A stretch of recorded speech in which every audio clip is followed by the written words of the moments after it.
my friends, and welcome. Thank you very much.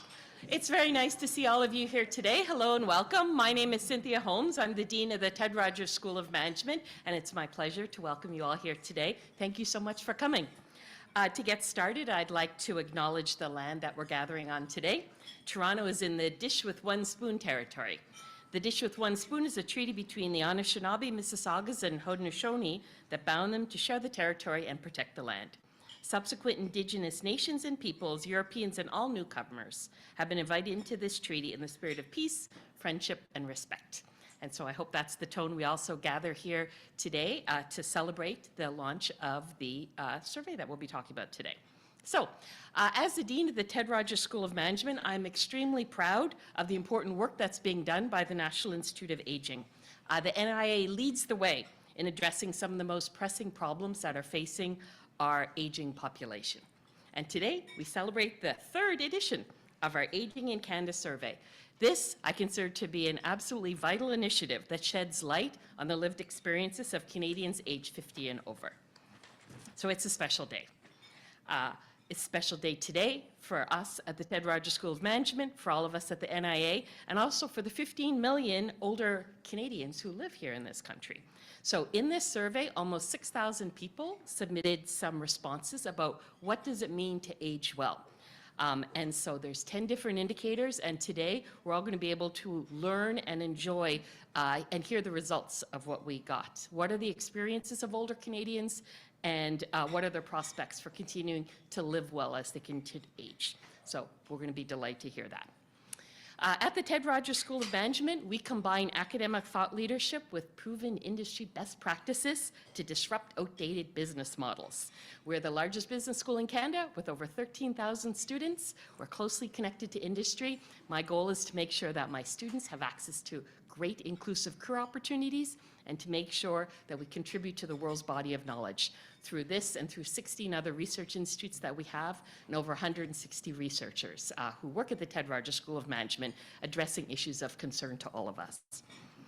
Today's event would not be possible without the expertise and dedication of our partners at Environics Institute, as well as the entire team at the NIA. I want to thank Environics in particular for their support. I'm very grateful for the work that it helps to support. This commitment is helping to shape a Canada where older adults feel valued, included, supported, and better prepared to age with confidence.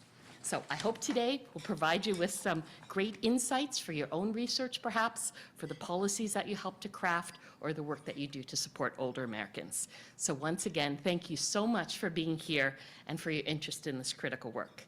I now have the pleasure of inviting Alyssa Brierley, the Executive Director of the NIA, to share more about this year's survey and its implications for the future of aging. Alyssa, thank you.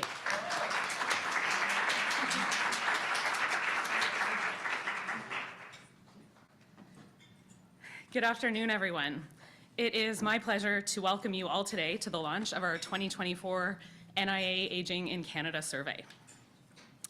We have 88 people who have RSVP'd. I understand there's a few people still on the way because in a very Toronto fashion, we have a bit of a subway delay. We've got close to 300 people who are joining us online, and we're delighted to have all of you with us for this important event.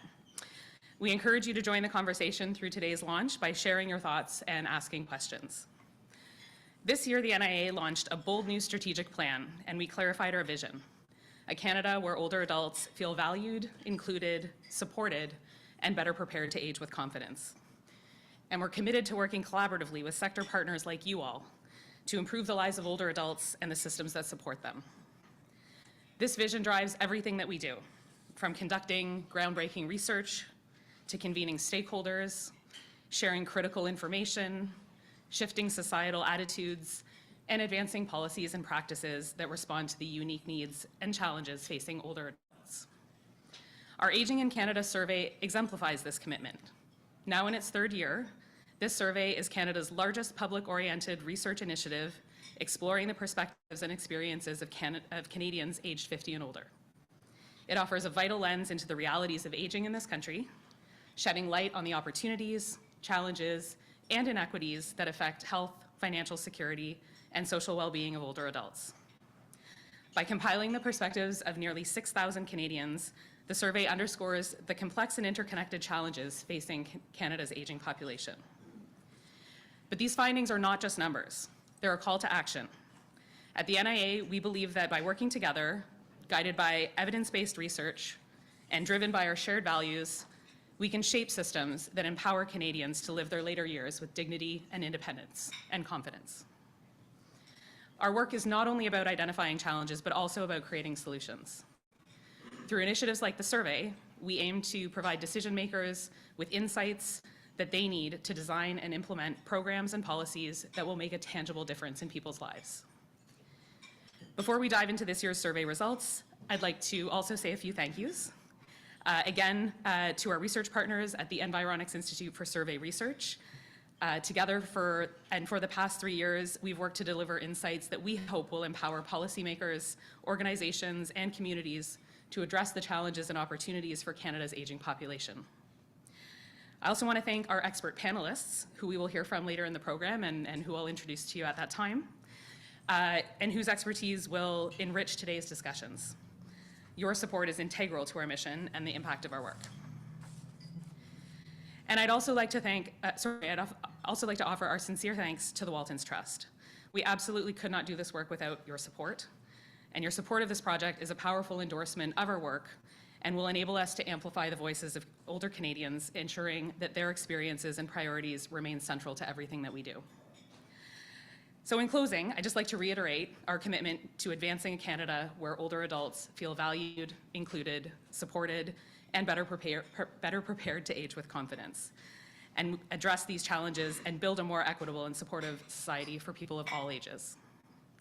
With that, I'm thrilled to introduce you to Natalie Achazchik, Program Manager for Survey Research at the NIA and lead author of our report, and Gabrielle Gallant, the NIA's Director of Policy, who will be presenting the key findings of this year's survey report.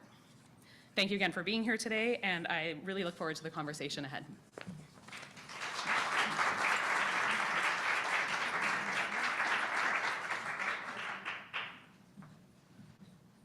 Hello, everyone. My name is Gabrielle Gallant. I'm the Director of Policy at the NIA, and I'm very grateful to be here today presenting this survey, presenting this important work, and really just generally grateful for my job at the NIA. It's really wonderful to get to work at an organization that is full of really keen professionals that are driving towards a particular outcome, one that we all strongly believe in. I want to start by acknowledging Natalie, our lead author of the report. She's done a brilliant job, and I'm lucky to be her colleague. I also want to thank the expert reviewers who did so much work on helping us strike the right note on this report. I know a lot of you guys are in the room, and my thanks to you. I know I chased you, but it was worth it. We appreciate your feedback. And I also want to acknowledge Sandy at the Waltons. Thank you for all of your support. So as we get going, okay, first slide. So as everybody in this room would know, Canada is on its way to being a super aged nation. In 10 years, a quarter of Canadians will be 65 plus. These are demographic changes that we've known are coming for a long time. People have been talking about it. I think that there was a while where it was en vogue to call it a silver tsunami. I don't think that we're using that language anymore, but it is certainly something that has been talked about, but with little government, with little policy support. So we do hope that this data will help us support this population in developing new policies and programs for the unique social, health, and financial needs of this aging population. As I think everybody in this room would agree, designing effective policy really requires access to timely and reliable data. I know a lot of folks here have been colleagues of mine in the past. Evidence-based decision-making, data-driven policy-making, it's something that's incredibly important. We found that there was an absence of consistent measurement of Canadian success in aging well. We knew about the demographic changes, as we all do, but we felt that there were data gaps in the Canadian context. existing surveys didn't provide necessarily timely and reliable data, but they also were not comprehensive. There were existing surveys that might happen one-off, not necessarily every year, and they might have focused on health particularly, or financial security particularly, or even social well-being particularly. This survey brings all of those factors together. Most importantly, we felt that the existing data was missing on the experiences and perspectives of older adults, the qualitative story, the narrative. And that's how we got here. In 2022, we started this survey project. It's a national, regionally representative annual survey, started in 2022, and will go for 10 years. It's broadly to align with the UN's Decade of Healthy Aging. And it's the first large-scale public annual survey like this. I like to say that we're best in class, but we're also only in class when it comes to this. And I think that there are 3 particularly important contributions that this survey makes. It's annual, consistent, reliable, timely data. These surveys were conducted in the summer. This is incredibly fresh data. Natalie was, clickety-clacketing very fast as we turned this data around from the research to an actual report. So for decision makers, for policymakers, for researchers, this is new data that most accurately captures the perspectives and experiences of older adults. And as we continue, we're in year 3, as we continue, this will reveal trends and patterns across the age spectrum and the diverse populations. And that third contribution is what I've mentioned already, evidence-based decision-making. This data can help drive policy and new initiatives that are grounded in fact and data. With that, I will turn it over to Natalie to talk a little bit more about the research, how we did the work. Thank you very much. I'll grab that. Thank you. So the target population for our surveys has been the Canadian population aged 50 and older still living independently in their communities. And we focus on Canadians aged 50 and older because we're not only interested in understanding the experiences of those who are already in older ages, but we also want to know how Canadians who are approaching older ages are doing, so we can get a better sense of how we can support our aging population both today and as we look to the future. And we have also focused on individuals still living within their community because methodologically we simply wouldn't be able to reach individuals living in institutional settings such as a long-term care home with an online survey. However, targeting individuals still living within their own homes and within the community gives us important insights into how we can best support older adults to remain in their own homes for as long as possible, or their own homes and communities for as long as possible, which we know is their preference. And so over the last 3 years, we have relied on a large sample of nearly 6,000 Canadians to ensure that our research could adequately capture and reflect the diversity of Canada's population and provide highly reliable and useful insights into what that could be used both by the NIA and the broader aging sector. And finally, when it comes to tracking key aspects of aging, we do this in our survey with a set of indicators on various issues related to aging. And at a high level, these indicators reflect 3 broad dimensions or pillars of aging, which are social well-being, financial security, and health and independence. And together, these indicators make it possible for us to capture changes over time as we administer the series of surveys, as well as variations across different segments of the population. And so, as Gabrielle mentioned, 3 years ago, we launched our first survey, which we developed in partnership with the Environics Institute for Survey Research, and it provided the baseline data with which we would be able to make key comparisons with our survey in the years to come. And so the 2022 survey established the relevant framework of indicators on key aging-related issues that we will continue to track over the next decade. However, we designed it in such a way that we could also make year-over-year refinements to specific questions or general topics as the Canadian landscape and circumstances affecting older adults changed. Sorry, I forgot to change the slide. Okay, next one. So on to the 2024 survey, which is the one we'll be covering today. So again, we developed this in partnership with the Environics Institute for Survey Research, and that will be the focus of the findings to come. So in terms of methodology, data collection for the 2024 survey occurred online, again with a large non-probability sample of 5,875 individuals aged 50 and older, living across Canada's 10 provinces. And data collection occurred between June 5th and July 12th, 2024. And our sample was stratified by 5-year age cohorts to include significant subsamples of respondents across different ages, paying special attention to make sure that we got a good number of older adults in the 80-plus group who tend to be harder to reach with online surveys. In addition, we also established quotas by region, community size, gender, and education to make sure that we had good representation that way. And now I'll pass it back over to Gabrielle. So this is what we're tracking. The survey continues to evolve, but we have these 3 dimensions: social well-being, financial security, and health and independence. We're looking at 3 indicators within each of those dimensions, and then 1 overall, a little chapeau, perspectives on aging. So when it comes to social well-being, we're looking at social network strength, social engagement, and these are 2 pieces that come together to reflect social isolation and loneliness. And then ageism. When it comes to financial security, we're looking at financial well-being, something new this year that Natalie's going to teach us about when she presents on material deprivation, a new way to quantify poverty among older adults, retirement readiness, and on health and independence, we'll be looking at access to healthcare. This is something that the NIA released a dedicated report on this year, coming out of last year's data. Access to home and community-based care, some startling stats coming out there, and enabling aging in place.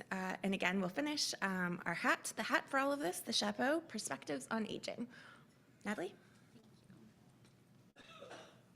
All right, so now on to this year's findings related to the first dimension of aging well, which is social well-being. So we know that social well-being is key to healthy aging, and strong social networks, regular interactions, and a sense of community all contribute to helping people stay active and engaged across the lifespan. And to understand if older adults are maintaining meaningful relationships and roles within Canadian communities, this year's survey, as Gabrielle mentioned, focused on 3 indicators, which are social network strength, social engagement, and experienced ageism. Okay, so for our first indicator that we'll cover today, which is social network strength, this one we created by combining measures of both social isolation and loneliness, 2 distinct but related concepts with significant implications for older adults. So social isolation is an objective external experience that occurs when a person has few connections with family, friends, or the community. On the other hand, loneliness is more of an internal and subjective experience that happens when a person feels that they do not have enough social connections or that their relationships aren't as meaningful as they would like them to be. And overall, this year's survey showed that social isolation and loneliness levels have stayed largely the same since 2022, confirming that both continue to be experienced by a significant proportion of Canadians aged 50 and older. So in terms of social isolation, 43% of Canadians aged 50 and older were experiencing social isolation or at risk of experiencing it, which was actually the highest proportion recorded since beginning our survey. And in terms of loneliness, this year's survey again confirmed that the majority of Canadians aged 50 and older experienced some degree of loneliness, with about 20% being very lonely and another 40% being somewhat lonely. And now on to the overall strength of social networks, which, as I mentioned, we created by combining the measures of social isolation and loneliness into a single index. And our index of social network strength sorts individuals into different groups, ranging from weak networks to strong networks, based on their experiences of social isolation and loneliness. And with this measure, we found that in 2024, 36% of Canadians aged 50 and older had a weak social network, whether it be very or somewhat, which was higher than the proportion with a strong network, which was at around 32%. The remaining 1/3 of individuals fell somewhere in the middle with neither particularly strong nor weak networks. The strength of social networks also varied by age, and consistent with last year's survey findings, weak networks were much more prevalent among Canadians aged 50 to 64, while being considerably less common among those aged 80 and older. And overall, these findings show us that having a weak social network continues to be experienced by many, and this should be of great concern to policymakers given the well-documented impacts of both social isolation and loneliness on the health, well-being, and quality of life of individuals.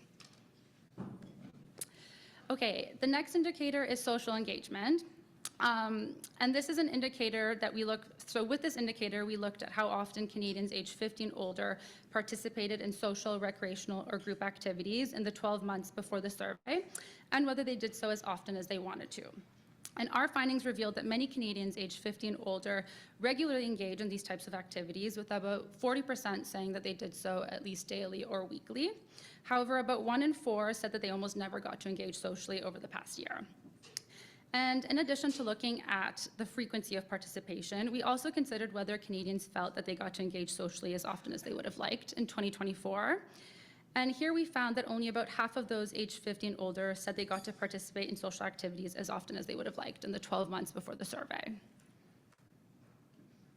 In terms of age differences, we found that Canadians were more likely to both say that they regularly participated in social activities and to feel that they did so as often as they wanted to across older age cohorts.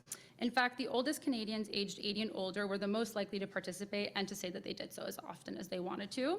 On the other hand, Canadians aged 50 to 64 years were the least likely to regularly engage in activities or say that they got to do so as often as they wanted. This year's findings also revealed that health and financial circumstances strongly influence social engagement, with those who had better and stronger socioeconomic circumstances much more likely to engage in social opportunities as often as they wanted. So when looking at differences based on health status, Canadians aged 50 and older who were in excellent or very good health were nearly twice as likely as those in fair or poor health to report having engaged socially as often as they wanted. In terms of how financial circumstances shape social engagement, our results showed that the proportion of Canadians aged 50 and older who reported being satisfied with their level of social engagement grew by about 10% with every increasing level of income adequacy. And as a result, those who reported the highest incomes were more than twice as likely as those who were struggling the most financially to say they got to participate as often as they wanted. And so given the health and income differences observed, it becomes less surprising that Canadians aged 50 and older identified affordability and health conditions as the main barriers to social engagement. So as part of our survey, Canadians aged 50 and older who said they participated in activities less often than they would have liked were asked about the reasons why. And the most commonly reasons selected had to do with affordability and health status. But as we see, a lack of social connectedness was also among the top barriers limiting social engagement.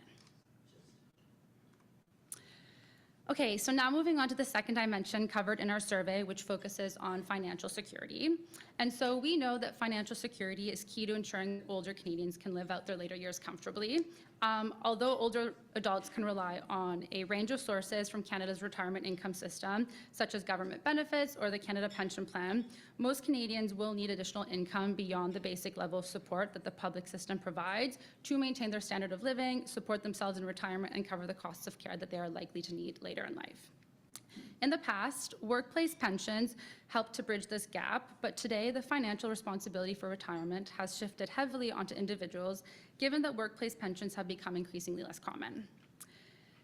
Yet given the prevailing economic climate and the rising cost of living, both Canadians approaching retirement and those already in retirement may be feeling increasingly financially squeezed. For one, those who are not yet retired may be struggling to save for retirement as they have to, as efforts have to compete with the escalating cost of housing, education, and childcare.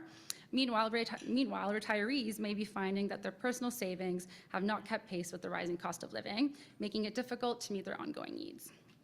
So given today's affordability challenges, understanding the financial security of older adults in Canada is more important than ever. And in our 2024 survey, we looked at retirement readiness, material deprivation, and financial well-being, material deprivation, retirement readiness, with material deprivation being a new indicator this year, incorporated into the survey to examine the extent of poverty among Canadians aged 50 and older. Okay, so this is a new measure this year, and I'm just going to brace everyone that I'm going to give somewhat of a more lengthy explanation just so that everyone has a proper understanding of the MDI, given that it is not only a new measure in our report, but also a fairly new measure in the Canadian context. So our indicator of material deprivation is based on the Material Deprivation Index, which is a new alternative approach to measuring poverty developed for the Canadian context by researchers at Food Banks Canada. And unlike methods that have been typically used to assess poverty in Canada, which focus primarily on household incomes, the MDI assesses material outcomes, meaning it looks at whether a household can afford certain essential goods and services. And focusing on whether a household can afford key goods and services makes the MDI a useful tool in assessing the true extent of poverty, because it helps to account for the fact that comparable households with the same income may have very different standards of living. So there are a host of circumstances beyond income that impact one's standard of living, such as unexpected expenses, debt, and specific health needs that can cost a lot of money. And so by focusing on what a household can actually afford, the MDI helps to give us a better understanding of the true extent and nature of poverty. So the actual measure itself is based on a list of 11 goods, services, and activities that most people would consider necessary for maintaining an adequate standard of living in Canada. And these are not merely basic necessities like food and shelter, but rather items and services that, if missing, would cause a household's living conditions to fall below what most would consider acceptable. And the way that the measure works is that the more items a household cannot afford, the greater the likelihood that it has a poverty-level standard of living. And importantly, the MDI distinguishes between households that cannot afford certain goods or services and those that do not have them for other reasons, such as not wanting them or preference. So here we see the 11 items considered within the MDI and the proportion of Canadians aged 50 and older who said that they couldn't afford each of the items individually. And as we can see, in 2024, an unexpected expense was the most common item that Canadians couldn't afford, followed by spending money and dental care.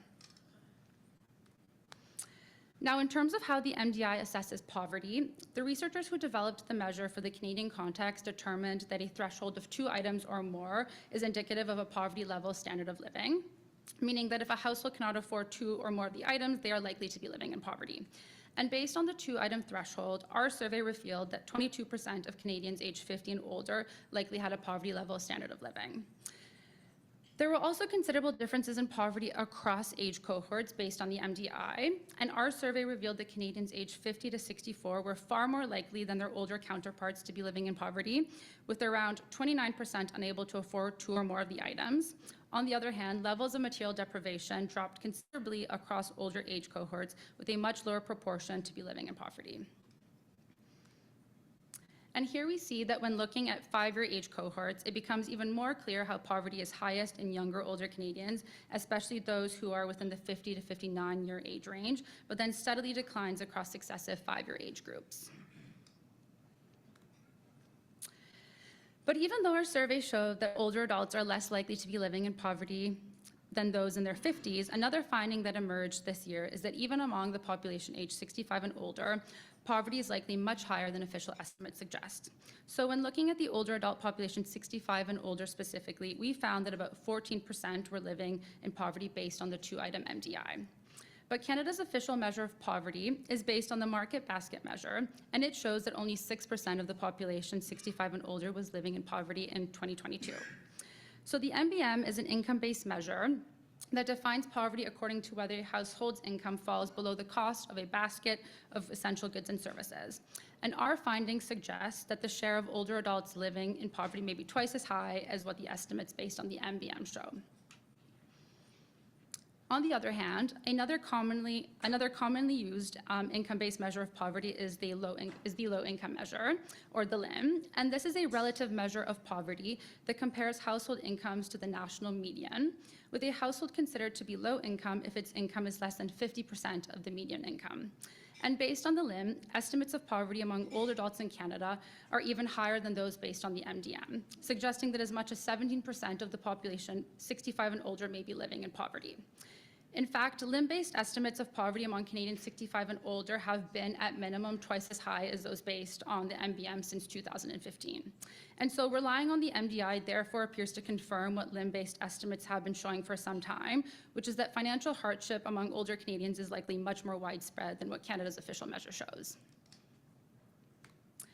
All right, and so now on to our second indicator of financial security, which is retirement readiness.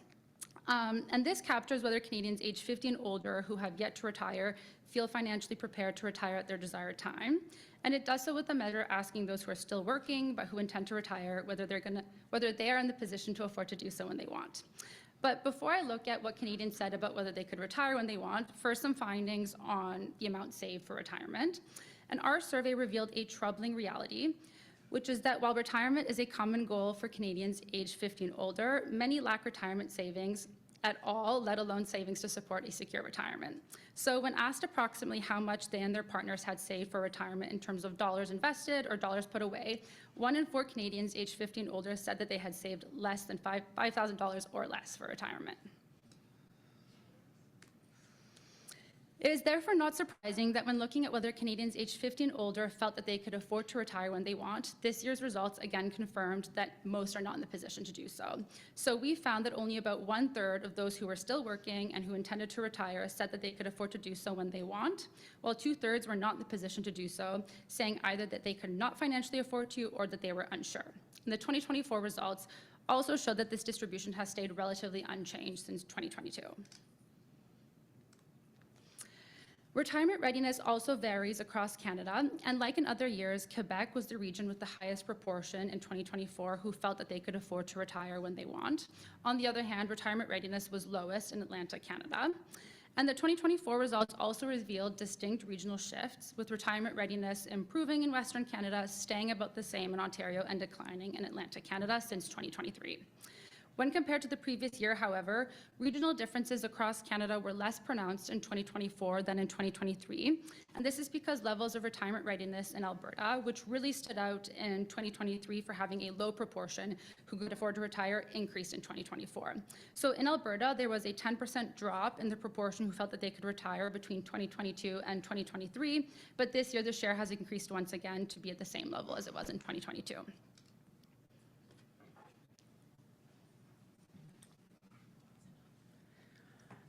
I'm going to introduce our third dimension, which is around health and independence. And I'm going to do a little plug for the report here. If you think that you might use this report in your work, please take a look at the chapter cover pages. For each of the dimensions, we've pictorially, graphically represented key data and facts, and we hope that this makes the report very easy to metabolize for folks that are working on policy questions. Dimension 3, we focused on ensuring that older adults can age in good health and live independently in their own homes and communities. For Canada to be a place where older adults can age with confidence, there needs to be the right mix of health and social services. I have reminded myself here, read the 3 indicators. So access to healthcare, access to home and community-based care, and enabling aging in place are the 3 different puzzle pieces that we've looked at here. Thank you. Okay, so when looking at our first indicator on access to healthcare, we found that, as has been the case since 2022, many Canadians aged 50 and older have little or no access to the healthcare services and treatments that they need. So with this indicator, we asked Canadians aged 50 and older whether they needed healthcare services and treatments in the past 12 months, and if so, how often they could access them. And overall, we found that nearly 2/3 of Canadians aged 50 and older could get the services that they needed in 2024, but 1 in 3 struggled to access necessary health care. And unfortunately, the 2024 results revealed that the proportion of Canadians aged 50 and older unable to access health care has remained unchanged since 2022, suggesting that recent government investments and initiatives aimed at improving Canada's healthcare systems have not kept pace with growing demand, or at least translate into better access, at least not for older adults. And consistent with our previous surveys, our 2024 findings also showed very big disparities in access to needed healthcare based on health status and financial circumstances. So what we found, perhaps unsurprisingly, was that Canadians aged 50 and older who reported having poor or fair health were more likely to say that they needed healthcare in the past year than those who reported excellent, very good, or good health. Yet our findings revealed that despite having the greatest need for care, those in poor or fair health were the least able to access the healthcare services they needed all or most of the time. And then the same trend emerged when looking at differences based on adequacy of household income. So the 2024 survey also revealed a widening gap in access between those with the most and least adequate incomes. And this gap is the result of reliable access declining over the years among Canadians 50 and older who are struggling the most financially. So in fact, this group experienced a significant drop in access to needed health care in the last year alone. And so as we see on the figure, among those who said that their income is not enough and they are having a hard time, the proportion who said that they could access the services they needed all or most of the time fell by 10 percentage points since 2023, down to 36%, the lowest level recorded since beginning our survey. Okay, and finally, I look at the top reasons why Canadians 50 and older could not access the healthcare services they needed in 2024. Thank you. So as we can see, by far, the most commonly reported reason was the inability to get appointments with healthcare providers. Among Canadians aged 50 and older who said that they were unable to get the healthcare services they needed all or most of the time in 2024, 47% said it was because they could not get the appointments they needed. The other most commonly reported reasons were canceled or delayed appointments and difficulty getting a referral. But geographical and financial challenges were also among the top barriers to care the Canadians reported. And so overall, consistent with existing data, our 2024 findings really make clear that systemic barriers continue to limit access to essential care for our aging population. And in doing so, they confirm what is already well known, which is a pressing need for policy interventions that will address the backlogs, inefficiencies, and gaps in Canada's healthcare system to ensure that our aging population has access to timely and appropriate care. Thank you. We're starting to get up against time, but we're going to talk a little bit about home and community-based care here. I think one of the biggest key facts to emerge from the survey this year is going to be that less than half of older Canadians can get the support that they need all or most of the time for both home and community-based care. Income disparities were found across access to home and community-based care. And this is something that we saw across most of our findings. If you are struggling with financial insecurity, you are more likely to struggle accessing a wide variety of other services. On the other hand, normally for a lot of the findings, we found that if you were vulnerable from a health status perspective, you also had worse outcomes. In this case, regardless of your health status, the outcomes were bad across the board. Everyone struggled to access home and community care. The barriers that we heard, similar to those around accessing healthcare, difficulty not qualifying or not eligible, time-consuming or difficult to apply, and I think that really speaks to broader difficulties navigating the healthcare system. Cost was obviously a big issue, and geographical availability. Folks in rural areas are inevitably more isolated, fewer services to access. Okay, we're on the home stretch here, folks. Catch up here. All right. So, Canadians, 50 plus, generally speaking, continue to feel positive about aging. So 60% of Canadians had generally positive feelings about getting older. This did vary by region. Something that came out across the board that requires some further investigation is that outcomes and indicators were generally somewhat more positive in Quebec. This could be because they have an older population, there could be cultural questions, or it could be that the government has been more proactive about putting in place policies that support older adults particularly. Thank you. All right, so now on to the conclusions that emerged out of this year's survey. So again, this year's survey showed us that overall, many Canadians aged 50 and older are doing well in terms of their social well-being, financial security, and health and independence, and that they report positive experiences more often than not across our key indicators of aging well. The 2024 results showed that many report regularly engaging in social activities, having adequate incomes, and being able to access the healthcare services they need. The majority also expressed positive perspectives on the overall experience of aging. In line with this is the fact that the oldest Canadians aged 80 and older are doing especially well. So just as we saw in 2022 and 2023, this year we again saw that those aged 80 and older are consistently doing the best and report the best perspectives across the three dimensions of aging when compared to their younger counterparts. So they have the strongest social networks, better social engagement, the most financial security, and better access to healthcare and home care services. Of course, the very important caveat to this, however, is that our survey results do not reflect the experiences of those living in institutional settings, such as long-term care homes, who are more likely to be a part of this age group and likely have very different experiences to report on. But it remains very exciting to see that among our oldest age cohorts, so many are doing well and in many cases even thriving. But despite these positive findings, this year's study This year's study also sheds light on both new areas and consistent trends of real concern. So for one, new insights from this year include that there are significant gaps in social engagement, with most Canadians are unable to save for retirement, and the share of older adults living in poverty is likely considerably higher than Canada's official poverty line suggests. In addition to these new insights, many of the findings from this year across the 3 dimensions of aging well reveal a lack of progress, confirming that many within our aging population remain vulnerable and at risk of living out the remaining years without a quality of life that they deserve. So levels of social isolation and loneliness have stayed the same. Experiences of everyday ageism, which we will be discussing during our panel, remain commonplace. The 2024 survey also again confirms that many Canadians aged 50 and older continue to struggle with accessing timely care, putting their long-term health and well-being in jeopardy. And in line with this, one of the most concerning threads emerging from this research project, and a big takeaway from this year's study, is the extent to which Canadians who are in worse health or who have lower incomes, just how much they are struggling. So across all of our indicators of aging well, these 2 groups consistently emerged as the most vulnerable and susceptible to facing major inequities in their health, social, and economic circumstances. They are far more likely to have weak networks and experience a lack of social engagement, face financial insecurity, and have the greatest care needs, yet are the least able to access that care.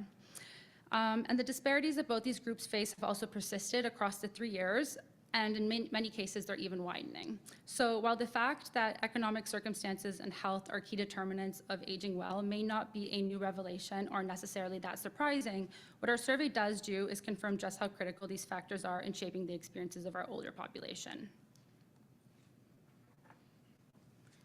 Okay, we are running a little bit over time, so I'll move through this fairly quickly. I've already mentioned that Canadians in Quebec report comparatively strong indicators on aging well. Across gender and race, we found very similar results, not a lot of cohort differentiation. And also that 1st and 2nd generation immigrants are doing as well as native-born Canadians. In terms of next steps, this is kind of where I got excited. It's election season in Canada. We're likely to see an Ontario election called tomorrow, a federal election subsequent to that. We saw in the American election that there was a clash of octogenarians, and aging has been a topic of political discussion in Ottawa in the fall, and we certainly do hope that policies that pertain to aging will be top of mind for government decision makers as they head into a critical election season. We hope that these are some of the things that folks can do with this data. I know this is a room full of people that are working on these issues, so please allow me to say that we want to work together. There are so many pieces. I had a corporate job prior to this, so forgive me for saying double click, but there are so many pieces that we could double click on here and go deeper.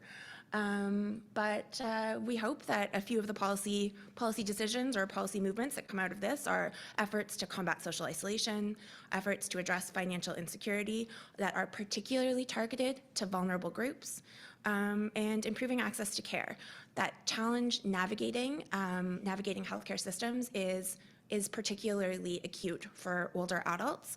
And reforming eligibility criteria for home and community-based care is absolutely critical. If folks can't receive care at home, they move to more expensive and less enjoyable alternatives. So institutional care, long-term hospital stays, stuck in emergency rooms, that access to care is critical. And we hope that the stark results that are in our survey this year are really able to light a fire under decision makers in this election season to move forward with policies that support older adults in Canada. With that, I will thank you very much for your patience and your rapt attention. We're grateful.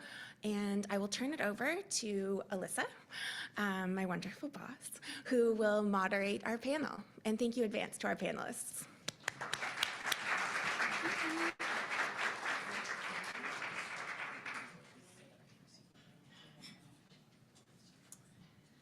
Thank you very much, Natalie and Gabrielle, for that fantastic presentation. There's a lot in there, and we're excited to move into the second part of the event today to discuss the implications of some of these findings. It's my pleasure to introduce our panel. Our first panelist is Nation Chong. Vice President of Community Impact and Mobilization at United Way Greater Toronto. Nation brings over 25 years experience in community development and mobilization and has dedicated his career and personal efforts to fostering caring, safe, and culturally vibrant communities. Together with his team, Nation collaborates with partners across the public, private, and nonprofit sectors to deliver equitable neighborhood-level outcomes. Thank you for joining us, Nation. Our second panelist is Kahir Lalji, who is the CEO of Help Age Canada. Kahir is a gerontologist and leader in the community-based seniors services sector and has championed healthy aging initiatives locally and internationally. His work at United Way BC and advocacy for underserved older populations make him an expert in advancing community-based solutions to aging-related issues. Inspired by caring for his grandparents, Kahir has dedicated his career to improving the quality of life for older adults, particularly in underserved populations. Welcome, Kahir. And our third panelist is John Stapleton, who is a social policy expert and advocate, and I'm very proud to say the Social Policy, Aging, and Wellbeing Policy Fellow at the NIA for this year. With a 28-year career in social assistance policy with the Ontario government and extensive work in poverty reduction and income security, John has been a leading voice in advocating for marginalized older adults. He's a member of the Federal Advisory Committee on Poverty Reduction, research director for the Task Force on Modernizing Income Security for Working Age Adults, and a member of the Council on Aging of Ottawa's expert panel on income security. Welcome, John.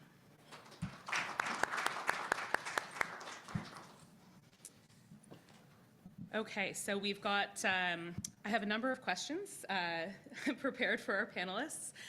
We're also going to be taking questions from the floor, and I've got Magdalene in the back who's going to flag me down when we've got our folks online submitting questions that we can take. So I'm going to get us started with one of our questions while the rest of you are formulating yours.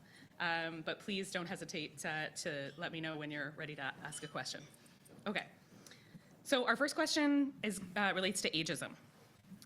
Our survey found that few Canadians 50 and older report experiences of discrimination or unfair treatment because of their age. But when they're asked about specific experiences of ageism in their day-to-day lives, the vast majority of respondents indicate regularly experiencing different forms of ageism, suggesting that the perception of ageism may not necessarily be aligned with the experience. How can policymakers tackle ageism if those experiencing it don't identify it as such? I can start off? Please. Yeah, look, I think first we need to explore how ageism shows up in our lives. I think we can look at it at an individual level in terms of what some may coin internal ageism. You know, the amount of people that I've heard in the last week say I've had a senior moment. Well, I mean, I don't know what that really means. Or the amount of times I've heard people say, oh man, I'm getting old, my knees are hurting. Let me tell you, at 22, my knees were probably worse than a lot of 80-year-olds. So I think we need to start acknowledging that at the individual level. I think we need to start talking about it at a community level. I'm often baffled when I'm trying to create an infographic and I'm trying to find an icon to represent an older person, and the icons are older people with a cane bent over. That is not an accurate picture of an older person. And so I think we need to start recognizing this in community. I think we need to start acknowledging this in the systems and the structures that surround us. You know, there are some insurance companies that will not insure nonprofit organizations on volunteer policies for older volunteers over the age of 65 because they have a higher risk to that organization. That's an ageist policy. And I think we need to start unpacking this and talking about it. In a recent Ipsos poll conducted by the Canadian Coalition Against Ageism, 64% of respondents indicated that being discriminated based on their age impacted their mental and physical health. That's important. We need to acknowledge that. And I also think that we need to acknowledge that ageism can be experienced across the lifespan, but the implications of ageism being felt by older people have different implications.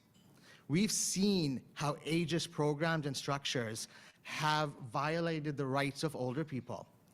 And so I think, first of all, we need to acknowledge this. I think we need to collectively address it. But there's some tangible things that we could do, like a convention on the rights of older people that many of this in this room I know are advocating for. Things like looking at diversity, equity, inclusion, or equity, diversity, inclusion, belonging strategies, and naming age. Age is a key piece of the intersectionality pie. And I think if we act on it, if we talk about it, and gently call people out when they're making these comments, I think we can overcome this, what people are calling the only acceptable ism that currently permeates our communities. Thank you, Kahir. I'd love to pick up on that. I love the way in which you framed it at the micro, meso, macro dimensions of ageism. I think what Kahir is really pointing to is a reflection on our cultural attitudes towards age as it permeates the different dimensions of our life. In addition to the importance of changing language and framing around how we think about what the stereotypes are at different stages of our life, I think engaging people actively in community and helping people to see and experience each other very differently is a critical part of that cultural transformation at really hyper-local levels. To what degree are we ensuring that we have representation of folks in their community as they're thinking about the plans for their community 5-10 years? What does my neighborhood need to look like? What are the housing questions that I want to answer or I want to lean in on based on where I am at that particular stage in life? So I think that deep, meaningful, culturally relevant community engagement is an important aspect to addressing different forms of ageism, not only changing the language and the discourse, but changing the way in which people are experiencing their community members in the active development and vibrancy of their communities. Thank you very much. Anyone from the floor? Okay, I will keep going. Our next question is about social isolation. So we're now in year 3 of the survey project, and we found that reported levels of social isolation and loneliness remain unchanged since 2022. More than 1 in 3 Canadians, over 50, so 36%, have very or somewhat weak social networks, higher than the proportion with strong social networks. There are a lot of organizations working on these issues, including some work that the government itself has done around convening, and these numbers haven't reflected a material change. What are some successful interventions that are moving the dial, perhaps on a smaller scale, for older adults struggling with social isolation and loneliness? All right. When I think about the work that we're doing across Peel, York, and Toronto, we're starting to think about access to services and community care through a place-based lens, and starting to think about the word intersectionality has been used several times, and I know we want to answer a number of policy questions. So we have to think about housing security, financial security, stability, community engagement in a matrix fashion as we think about community development. What that ultimately means is, how do we preserve the housing stock that senior adults can afford at this point in time? That's one question that we have to advocate for. The second I referred to earlier, how do we ensure, as we're doing community development, that we're intentional about outreach and engagement to folks who have a lived experience and who are in this particular stage in their life to understand what living in place means. All of this informs how we advocate for good regional planning, good city planning, and ways in which policies can both incentivize private developers in building housing, work with the not-for-profit sector in preserving housing for aging Canadians. To me, those are some very tactical ways in which you can address social isolation. I think if folks have access to the community services, there are a network of 300 community organizations funded by United Way across Peel, York, and Toronto. And if we are doing city planning and regional planning with an understanding, with a principle and value of aging in place, then we're going to think, what is the minimum distance required for the seniors in this community to access the services they need?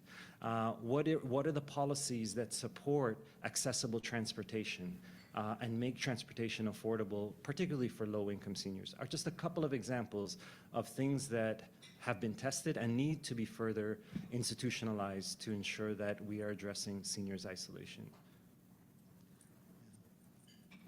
You know, Nation, I really echo your point around the role of community-based organizations. I think first we also need to explore what loneliness means and the experience of loneliness. You know, there's linguistic loneliness. There can be loneliness from culture. You know, I think about carers who may retreat or be experiencing caregiving burden and caregiver stress that have a form of loneliness and isolation. You know, I think about people that might be emotionally fragile or emotionally volatile and what their experience of loneliness might be.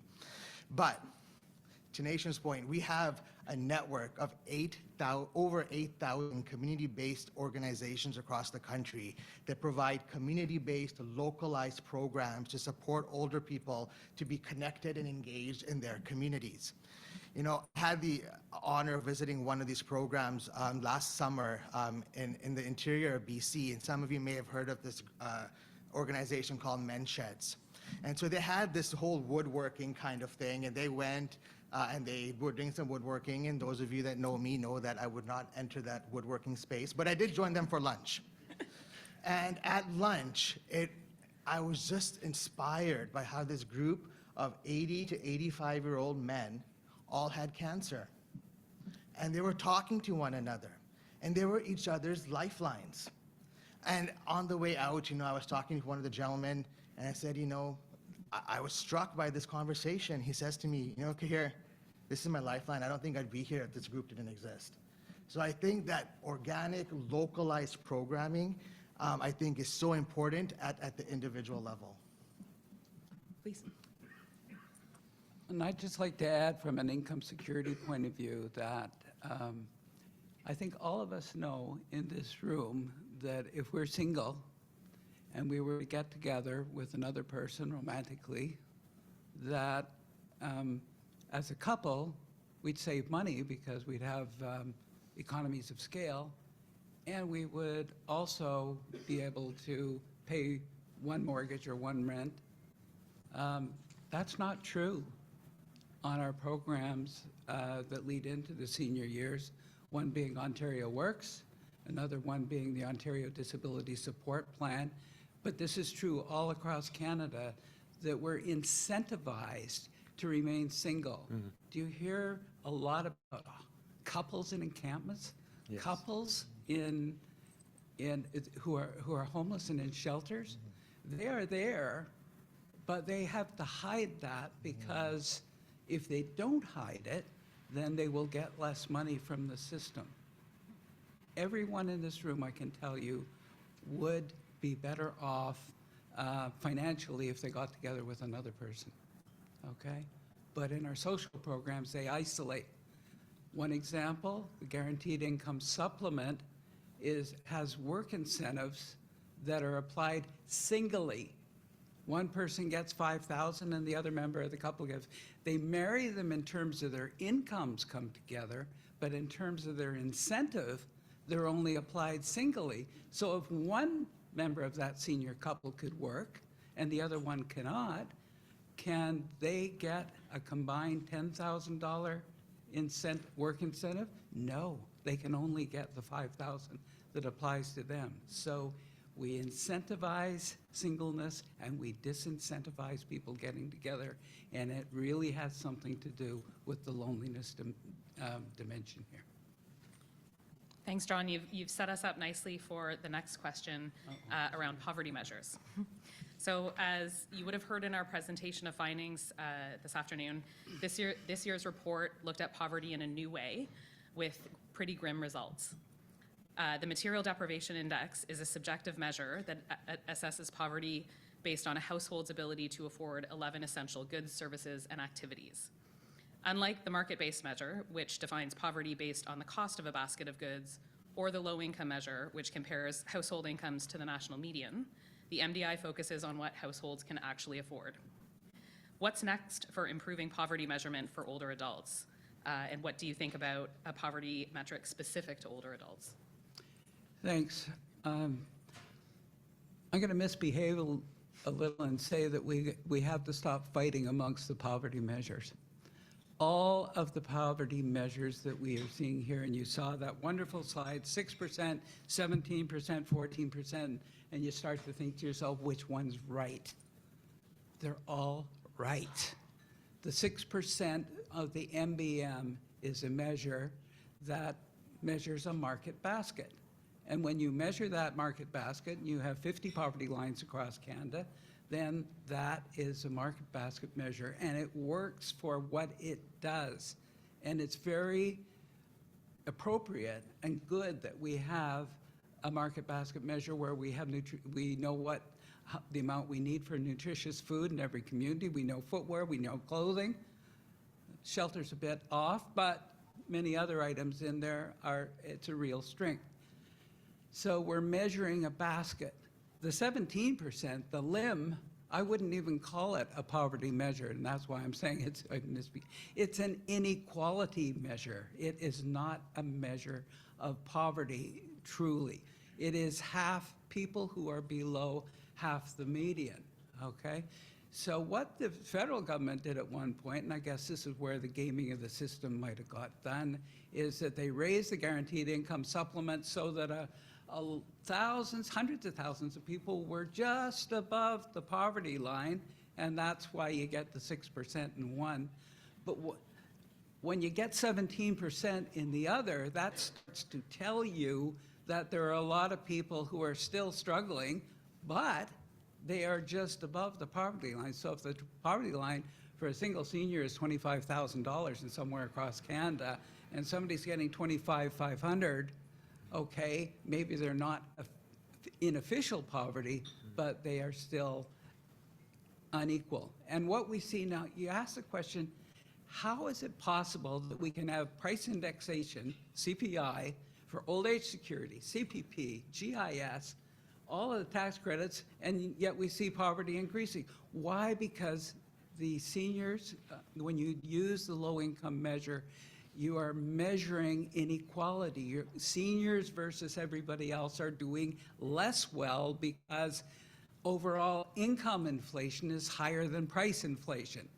Now, it could reverse, and price inflation could be higher than overall income inflation. It just depends the period you're in. So the 17% is very important. And then finally, the MDI is telling us about, so the first is saying true poverty basket, the second is measuring inequality, and the third is actually measuring financial struggle. And financial struggle, a single person, I can tell you right now, can have a $40,000 income, but if they got a wicked high mortgage and all sorts of credit card debt, they are living in poverty and they're gonna miss meals and all the rest of the things that are in the MDI. Do we want to make that a poverty line? No, we do want to keep it as a poverty measure. We want the MBM as a poverty measure. We want the limb as a poverty measure. We're not going to try and create lines out of them because you're not going to get much agreement with a $50,000 poverty line for a single person. But I can tell you there's a lot of people who are missing meals with $50,000 incomes. So to generalize throughout, and if I could just put one word, if someone stuck a microphone in my face, like now, what is the one big difference? It's housing. Yes. And that's true across all of the measures. It's housing. Someone who is in subsidized housing as a senior can live at the MBM poverty line and do all right. We see it every day. Somebody's in a high rental or struggling with a very high mortgage that just got renewed on them, then they are going to be suffering financially. And we can see it in wealth figures, we can see it in spending figures, we can see it in security figures, food figures, all the other, the line, the one word that goes throughout all of them is housing. And the difference in housing for people is where the real differences are.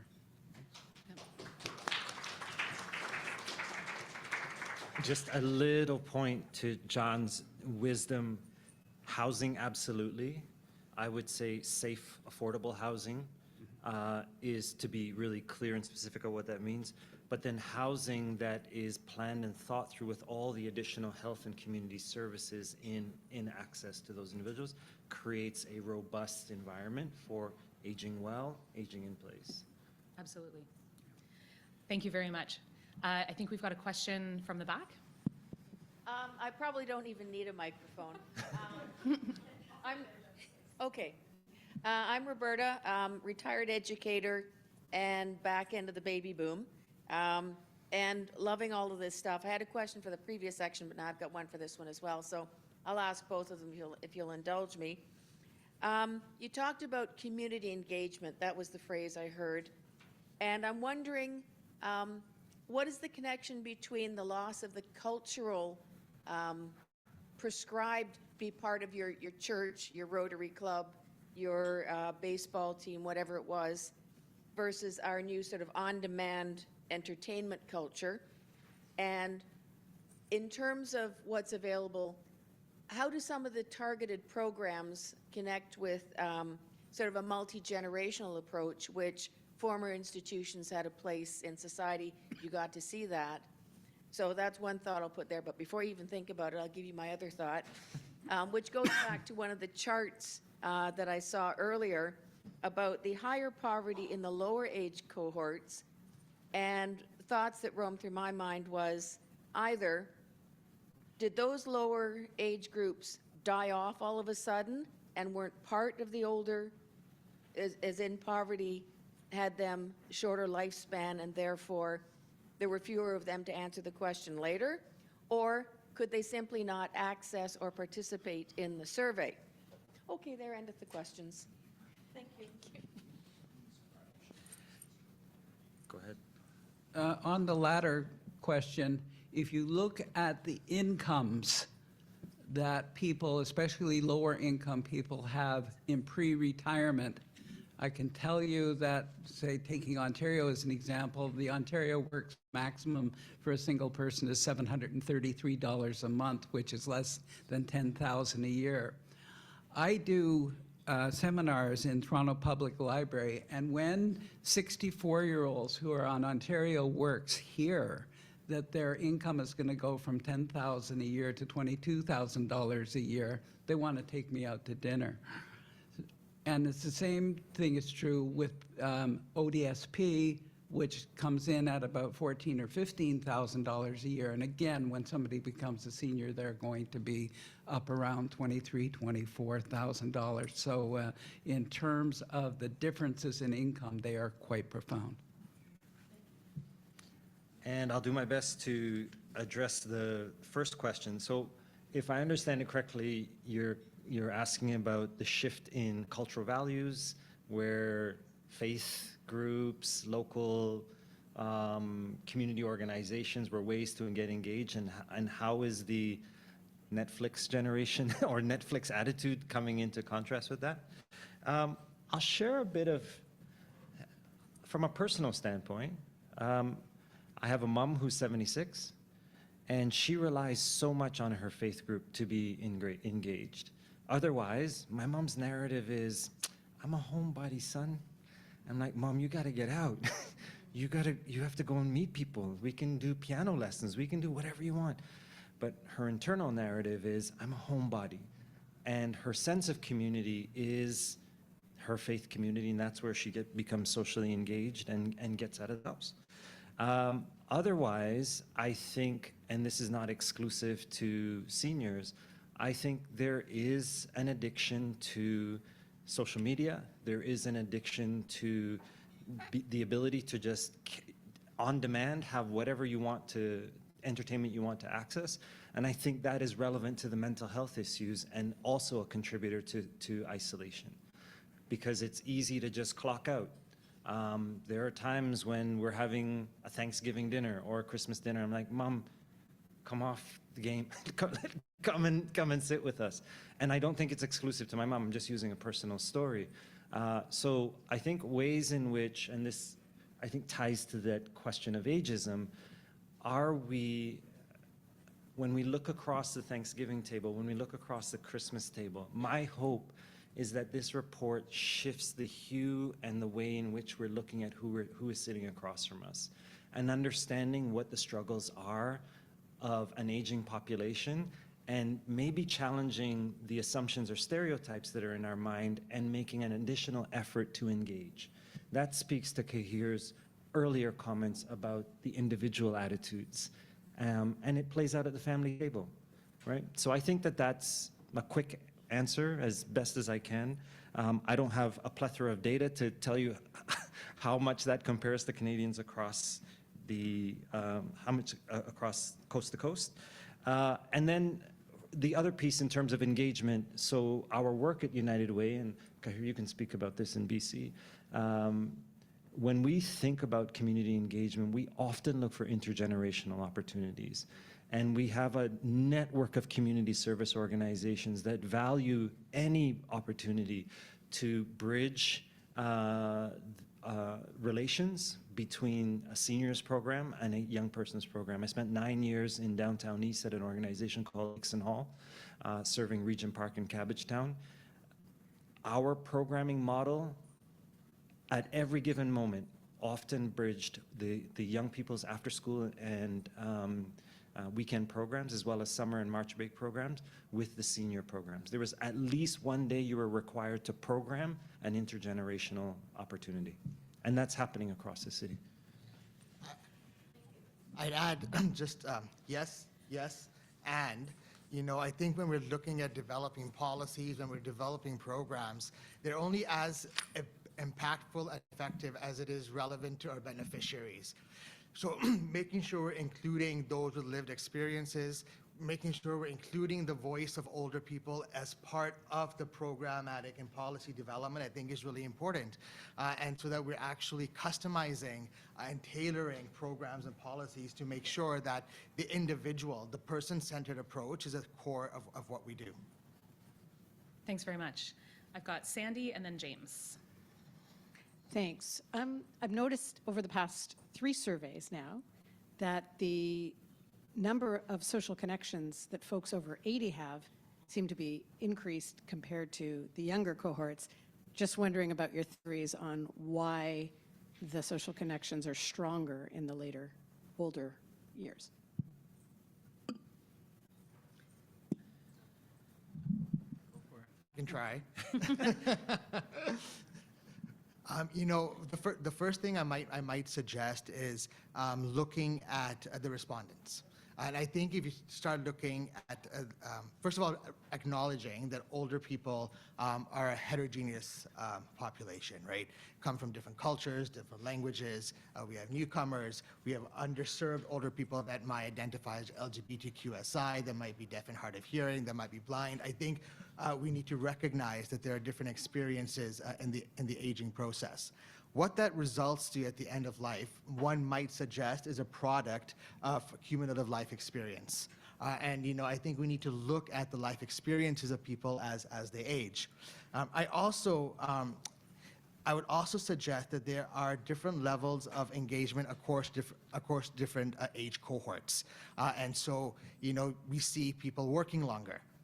We see people in different living and housing situations. And so I think those social determinants of health also impact one's social support system and social network as they age, which could account for some of the differences amongst the aging cohorts.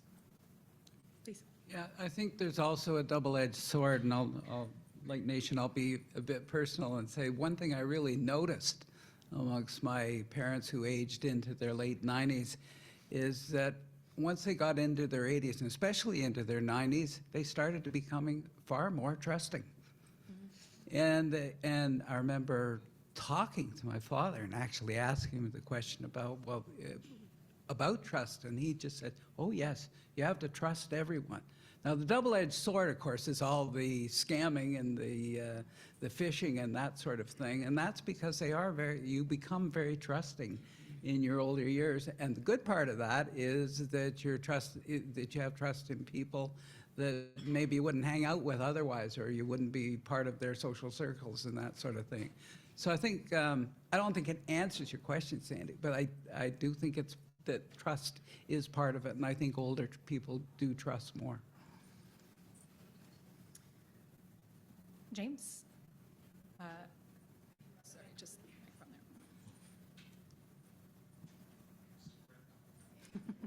Thanks, Jen.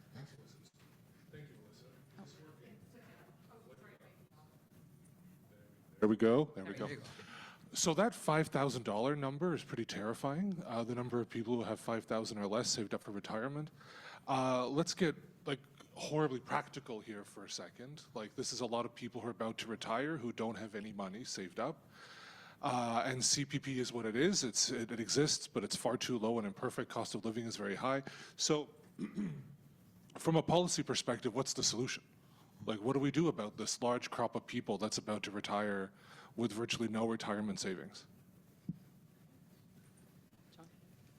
One answer, James, and I think you know it as well as I do, and that is that we have programs that don't allow people to save, and especially amongst lower income people. Once again, to think of our income assistance programs only allow people to have a very limited amount of assets and savings before they're confiscated. They're only allowed to have bits of income. They can't really have tax-free savings accounts except in very low amounts, or RRSPs without having to get rid of them. So amongst those programs, we could allow people to save a lot more. I mean, you often read that in order to have a successful retirement, you should have at least $1 million saved up. Well, you don't get to do that if you're on a program where you get supports and services. So maybe we could allow those programs to be a bit more generous in terms of the asset side of it. I know that's not the complete answer to it, but it's part of the answer. Great question. Sue at the back? Yeah, hi. Fantastic survey. Thank you so much. This is really bringing more light, especially to the material aspects of people's later lives. I'm with John on housing and the importance of that. I do a lot of talks across Canada with older adults, and one of the things I keep hearing about is they cannot move affordably. There isn't the supply of housing, and that housing isn't suited to later life if it is available and affordable. There are 4 nonprofit groups I know of where the wait lists for housing are 14 and 15 years. Well, that might help this new group that we're finding out about that have the $5,000 savings.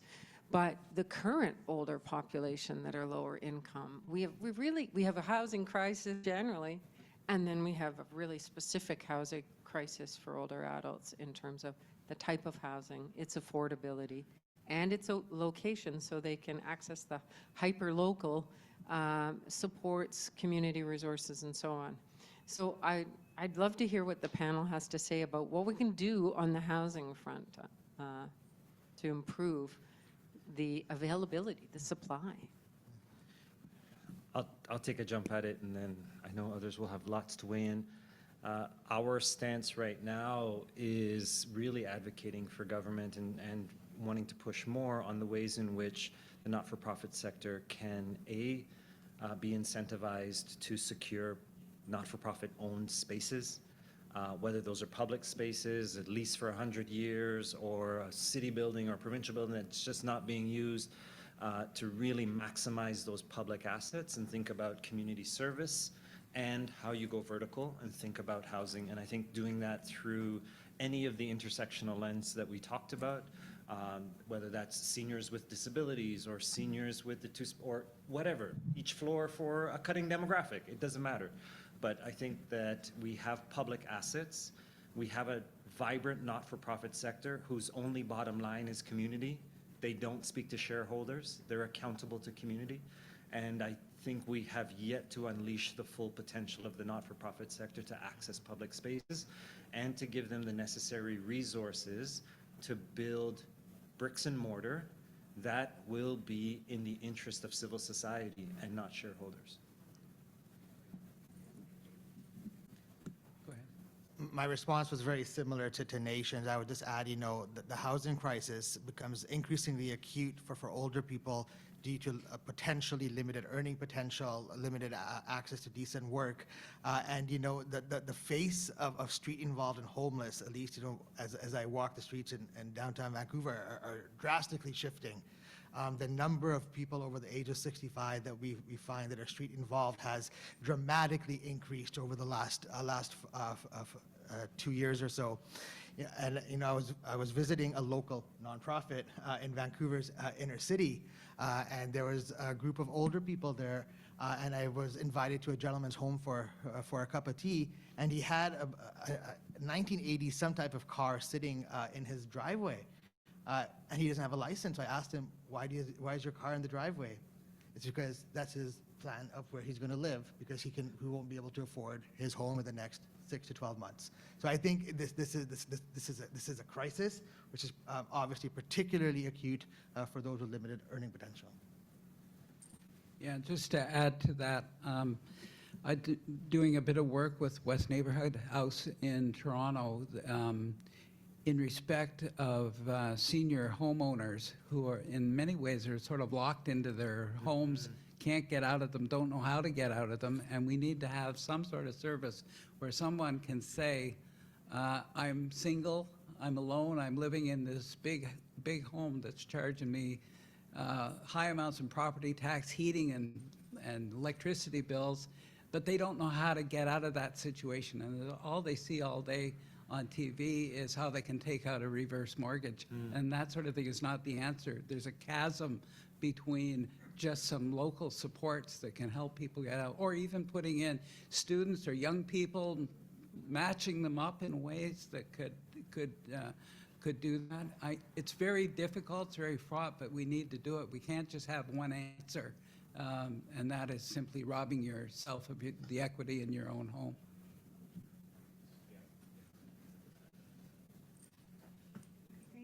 Thanks so much to the panel and Alyssa and the NIA team. Great report. I have a handful of comments and reflections, but I'll just try to limit them. I just wanted to call it the next step around improving access to care and just see if the panel or NIA has any reflections. Well, absolutely a table stake, access to care. We know it's a massive crisis in terms of like people lining up in the middle of winter -20 just to try to get a primary care doctor in the middle of the night as an example. There's a massive crisis in terms of access, very basic needs. And I guess to me, access though without some form of coordination and continuity of care it doesn't have the meaning or the power. So I guess just in reflecting on some of the recommendations and next steps, to me it's both kind of access to coordinated quality care. It's similar to housing, safe and quality housing, and I think access alone won't necessarily solve the problems, so just to kind of make sure we're continuing to unpack and dig deeper on what tactically and tangibly the intersection of the different community services and care and support services can offer. So I just wanted to kind of just give that as a reflection. And then I guess just my only other reflection is around kind of getting real and tangible, and when you use the word people-centered, and what does this mean for everyday person, and navigating for whether it's perspectives on aging from people aging, also the caregivers' perspectives on aging in today's society. And you know, the level of burden of care, of time, of empathy and stress that the caregiver, personal caregivers give to aging populations, I think needs to continue to be a part of the conversation and included into future discussions, because that is where the ripple effect of what this means for whether it's family dynamic, network dynamic, in terms of how to support and enable healthy aging, because it takes a community, it takes a small family dynamic or friend dynamic. And I just wanted to kind of call that out and wanted to kind of keep on hearing more about the burden on caregivers, the opportunity for caregivers to be the navigators, to be the champions, to work with the likes of Gen Well and a human connection movement where it becomes intergenerational and it really kind of, you have that momentum. So I just wanted to kind of call that out. I don't know, more of a reflection or any comments on both the role of access and coordinated continuity care, as well as the role then of caregivers into the future and how we can kind of keep that as a key part of the discussion. Great points, Kay, and I know there's a number of people in the room who are grateful to hear that as well. Any reflections from the panel? Sure. Just an initial response to kind of both your reflections. One is, I think those challenges are further compounded by people experiencing co-vulnerabilities, people that might be new to the country, people that might be living in ultra poverty, and I think this compounds access to care, good quality care, as well as access to healthcare. The other thing I would say is, our care systems need to talk to each other. Like our healthcare systems and our community care systems, they need to talk to each other. And when I say person-centered, our care system needs to take into account the needs and the desires of that individual. You know, some of you have heard of this idea of social prescribing, you know, where we bring together healthcare providers, primary care providers, and the community sector to make sure that the right appropriate supports are provided in a barrier-free environment. And so I think, you know, that's easier said than done, but looking at also upstream preventative initiatives, I think helps support this, you know, burden on the healthcare system, which by and by I feel is a product of our systems, not older people themselves. Yeah, I'd love to build on that. As you were asking and framing your comments, I wrote down quickly social prescription. We have an initiative we had the great privilege to be part of at 90 Done in partnership with a University Health Network in the city of Toronto, accessed the Rapid Housing Initiative, got some Ontario Health dollars, and built modular housing, 51 units for chronic mental health, substance-dependent folks who are living in the Parkdale area to just create this continuum that you've described that merges clinical and social care, because there's just a fundamental understanding that the clinical interventions have a role, but they have a limitation. And once you have treated the individual through the emergency room, if there is no place for them to go, just turn on your timer, they'll be back. And I think that the evidence is clear that a better integration between social services and clinical care. We often talk about the importance of data privacy, but I challenge in saying yes, and when are we going to solve that? Because we're stuck in data privacy and we're doing more harm than good, perhaps, and somebody just needs to call that out, because I think we're getting stuck in this seemingly insolvable spin around how we share information more effectively if it is person-centered. And I think better data policy, better technology is a critical answer to that. So social medicine, I think conceptually is the way to go. And at the heart of that is valuing both clinical care and social care as the robust model of seeing the complete needs of an individual. Thanks both. We've got time for one last question, and our friend Laura Tamlin-Watts from NIH. I could be from HealthAge too. Lots of, absolutely. We're all very close. Is going to bring us home. Laura, over to you. So at some point, I don't know if anyone else wants to know what happened in Atlantic Canada in 2024, because that's plummeted, but I will make sure that I have a look at that. But actually, it's a very integrated, influential, and powerful room that you have together. And you've got an audience that are able to make change. Actually, people can go off and do some things with this group. So I was going to ask from each of you if you could identify one thing that you think these participants could really take home and put in their activities, their brains, their strategic plans, whatever it is. I was curious, building off this research, what's one thing that you would have us do? Great question. Yeah. Those of you that know me already can predict my response, and that is to amplify the role and voice of community in whatever way we define community: a geographic community, a faith-based community, a community of people with shared beliefs, common experiences of oppression. I think there's a role that community can play in terms of combating loneliness, in terms of supporting access to care, and in terms of advocacy. Laura, I'll give you a measurement response, and it goes. I love a good measurement response. And that's going back to that slide with the 6, 17, and 14. It's not that it's not a competition. Each one of those measures shows an important part of seniors' poverty, and I would urge you in your strategic plans not to sort of glom onto the MBM is wrong and something else is right, and the highest measure is showing the real problems. They each show different things, and to try to, as you go through that, to develop a narrative that in fact looks at the strengths of each of the measures to try to come forward with good planning ideas that is based on all of them. So collaborate with those measures, don't have them compete with each other. I'm going to close off borrowing from the way we started. I'll think of it through micro, meso, and macro. I think absolutely policy and advocacy. We are moving into elections. Make your priorities be known. And I would challenge folks to articulate the issues as not singular issues, but interdependent issues. And challenge government and ministries to think interdependently. If we're talking about housing security or seniors, I should be able to hold the Rubik's Cube and see how those things move across different policies. I don't know that we do that, and I don't know that we demand it enough. So that's one.